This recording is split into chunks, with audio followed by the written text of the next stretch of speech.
Welcome, as we continue to explore the subject of chakras on the path of the Seekr. In this video, we'll be covering the Sacral Chakra, which plays an essential role in giving and receiving affection. Also known as the navel chakra, this chakra is located just a few inches below your belly button. This is the chakra where you learn to give and receive affection. Let's start out with what you should have in your sacred space while you work on this chakra. The color for this chakra is orange, so any items that are orange will work. The stones that I prefer to work with on the chakra is moonstone and pyrite. According to essential minerals, crystals, and gems, moonstone helps restore emotional balance. This is a good stone for cleansing negative energy from your chakras. This is also a stone of reflection, helping you to look within using the powerful tool of self-observation for self-improvement and spiritual growth. Pyrite. The golden vibration of pyrite assists you in remembering your magnificence. You are powerful. Use this gemstone to remember who you truly are and watch your self-esteem increase. Growing in block formations, it is inherent within the stone to offer a strong foundation to improve some of your core beliefs about yourself. Sandalwood is again the essential oil, incense, or candle that you want to have around while working on the chakra, providing a grounded, soothing aroma. Another scent that will help you with this work is orange, or you can eat an orange, which will help you feel more vibrant and energetic. This chakra is also associated with the element of water, so a bubbly little fountain or a glass of water is also nice to have in your sacred space. Blockages in this chakra start to develop in the age of 3 to 8 years old. Yes, it does overlap with the root chakra. During this time is when you first start going to school and start to establish an identity outside of your parents. This chakra is heavily influenced by the social interaction we have with our peers, and in particular, how we view gender relationships. This chakra governs the adrenal glands with their fight or flight. Touch. A person with a blocked navel chakra will not want to touch anyone else's hands or like to be touched. They will not be openly affectionate with their loved interests. A person with an open and active sacral chakra is more likely to shake hands or hug someone spontaneously. Sexuality. A person who has a blocked navel chakra will not be comfortable being intimate. A person with a healthy sacral chakra is capable of maintaining a healthy sexual relationship. Codependency. If someone is severely codependent on their significant other, they usually have a navel chakra blockage, where they only want to receive but not return affection. People who have successfully accepted and blended their male and female aspects are more independent and don't need anyone to complete them. Blending of male and female aspects. Now, the blending of the male and female is a bit complicated, so I want to spend a little time on this one. First, we know in the root chakra we discovered that our subconscious shadow is often portrayed as the opposite gender. At this point, if you are male, you should know that everyone is allowed to have emotions, to cry, to be spiritual, and develop empathy. If you are female, you should know you are allowed to be organized, lead, and be aggressive when necessary. We learn when to apply these traits appropriately when we work on the sacral chakra, so that there is a balance. When we are younger, we are forced into more stringent gender roles because it is a way to give us a general guide concerning behavioral expectations in society. However, we are a genderless soul first and foremost. If you believe in reincarnation or have had a past life regression, you will know that you have had both male and female past lives. Gender is only dictated by the organs of the current body we abide within, and the functions for which those bodies were developed to conduct worldly interactions such as hunting and reproduction.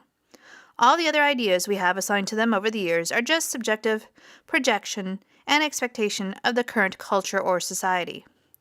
To give an example of how we need traits that were previously separate as male and female in order to be successful in today's world, here's an excerpt from Brenda Davies that sums it up perfectly with this example. I may be in my usual working state, as a psychologist, with my feminine aspect to the fore.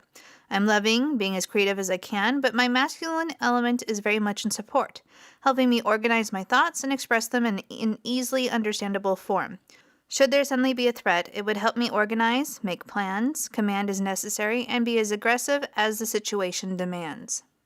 This chakra, then, is important because it is when we learn to accept and balance our male and female traits fluidly that we can have better relationships. This helps us to become a whole and complete being unto ourselves. There is a lot of confusion surrounding gender and its role in people's lives in our current society. Some people are raised by parents and in societies that produce macho men who are not in touch with their emotions and women who are taught to be passive, or, even worse, in some cultures they are seen as less than human and more like a possession. We're going through a very transformative time involving navel chakra issues as a result of this confusion. Every person who works to balance this function is doing a great service for all of humanity. Those who work on this issue will help transform the whole by being informed and making this common knowledge in society. When we correlate this with Maslow's hierarchy of needs, we see how it corresponds to the safety level. Not only is this chakra associated with the adrenal glands that are involved in producing the hormone of adrenaline when we are afraid, but it also indicates why some people don't like to be touched. At the end of the day, that comes down to a safety issue.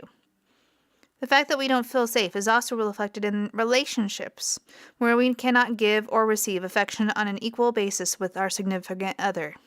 Finally, John Van Auken and Edgar Cayce on Revelation explains that the animal used to describe the center is like a man, and the message to the Church of Smyrna is for this chakra. Cayce identified the second and the sixth spiritual center as the seat of the soul. The spirit was aware of the soul's and subconscious mind's poverty and tribulation in a purely physically driven body, with little or no spiritual nourishment. When we are predominantly in our outer egos and conscious minds, our souls and deeper minds suffer and starve. Despite this, the Spirit said that the soul is rich and it should not fear its trials and imprisonment in the body. At the death of the body, the Spirit will give it the crown of life. The Spirit warned that this center lets fear take hold of it, and it must let go of fear. The Spirit promised if this center stops being afraid and doubting the truth, it will not suffer the second death. Cayce said that the second death is when those who have gained understanding again fall away into self-exaltation, accentuating the ego rather than the soul self, and suffer the death of truth a second time. If this spiritual center lets go of fear, it will never fall away again, never again suffer the death of truth. I will be placing a temple sounds meditation for the sacral chakra in the description box below. Be sure to write down any feelings or sensations that you experience during the meditation in your journal.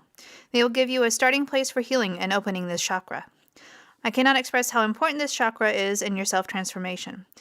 This chakra is where the relationship forged by the sacred marriage that Joseph Campbell placed at the start of the initiation phase of the hero's journey begins. This represents the reunion of the conscious, symbolized by the male, and subconscious, symbolized by the female, where a trusting relationship starts to form. Possessing that inner balance will help you attract healthier relationships and have a better relationship with yourself as well. However, as the Spirit noted when talking to the Church of Smyrna, it is at this point that we are tempted to give up the spiritual path. The balancing of the male and female energies tends to be shunned by a society that focuses only on the physical body's attributes. You're not the soul. Ultimately, as you develop this relationship between your subconscious and conscious, you will also develop a closer relationship with spirit, which is the ultimate destination on the path of the Seekr.